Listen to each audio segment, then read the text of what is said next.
మన సీక్రెట్స్ తెలిసినోడు ఎప్పుడూ మన పక్కనే ఉండాలి. అతన్ని బయటకు వదిలితే మనకే ఎసరు పెడతారు. ఇప్పుడు జగన్ పరిస్థితి అలానే తయారైంది. జగన్ గురించి A to Z అన్నీ తెలిసిన ఏకైక వ్యక్తి విజయసాయిరెడ్డి. రాజకీయాలే కాదు, జగన్ వ్యాపారాలు, వ్యక్తిగత విషయాలన్నీ విజయసాయికి తెలుసు. మై పార్ట్నర్ ఇన్ క్రైమ్ అంటారు కదా, ఆ టైప్లో జగన్తో కలిసి అన్నీ చేశారు విజయసాయి. లాంటి వ్యక్తి ఇప్పుడు బయటకు వచ్చారు. దీంతో జగన్కే కాదు, టోటల్ వైసీపీకే భయం పట్టుకుంది. విజయసాయి ఏ గుట్టు బయట పెడితే ఏమవుతుందోనంటూ బిక్కుబిక్కుమంటున్నారు.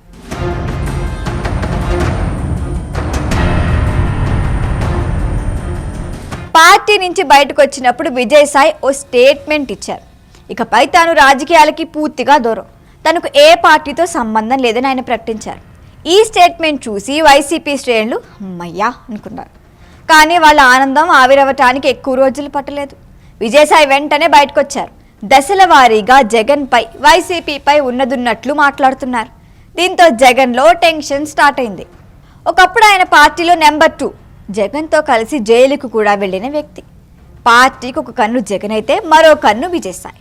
అంతటి ప్రాధాన్యం ఉన్న వ్యక్తికి 2020 నుంచి పార్టీలో ప్రాధాన్యం తగ్గింది. చివరికి జగన్ అపాయింట్మెంట్ కూడా దొరకని పరిస్థితి వచ్చింది. ఒకప్పుడు జగన్ కన్నీ ఆయనే. అలాంటి వ్యక్తిని జగన్ వద్దనుకున్నారు. విజయసాయికి పరిస్థితి అర్థమైపోయింది. పార్టీ నుంచి పక్కకి తప్పుకున్నారు. రాజ్యసభ సభ్యత్వంతో పాటు పార్టీకి ఒకేసారి రాజీనామా చేసి తన హుందాతనాన్ని చాటుకున్నారు. అయితే ఇంతకు ముందే చెప్పుకున్నట్టు విజయసాయికి జగన్ గురించి, పార్టీ గురించి అన్ని విషయాలు తెలుసు. ఇప్పుడు అవి ఒక్కొక్కటిగా బయటకు వస్తున్నాయి. కాకినాడ సెస్ కేసుకు సంబంధించి సిఐడి విచారణలో విజయసాయిరెడ్డి పలు విషయాల్ని బయటపెట్టినట్లు తెలుస్తోంది.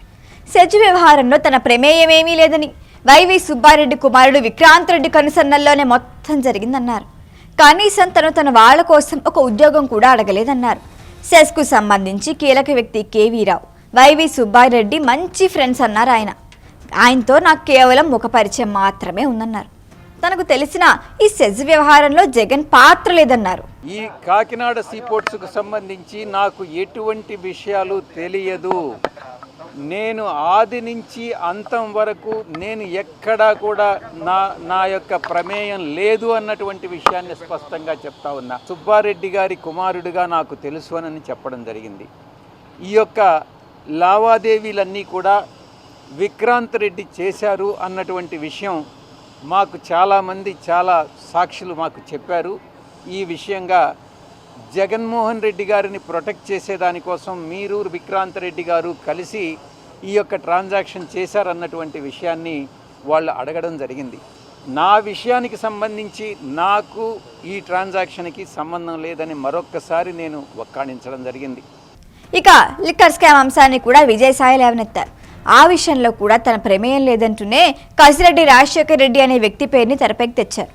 జగన్కు అత్యంత సన్నిహితుల్లో కసిరెడ్డి రాజశేఖర్ రెడ్డి ఒకరు. జగన్ ప్రభుత్వంలో ఆయన పైకి కనిపించలేదే కానీ తెర వెనుక మాత్రం చాలా వ్యవహారం నడిపించారు. లిక్కర్ స్కామ్ కూడా ఆయన కనుసన్నల్లోనే జరిగిందనేది విజయసాయి మాట.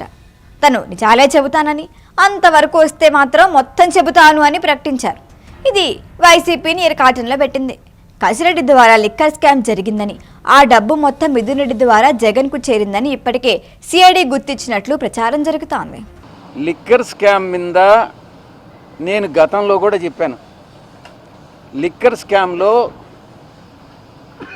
పాత్రధారి, సూత్రధారి, కర్త, కర్మ, క్రియ అన్నీ కూడా కసిరెడ్డి రాజశేఖర్ రెడ్డేను అన్నటువంటి విషయాన్ని చాలా స్పష్టంగా చెప్పాను.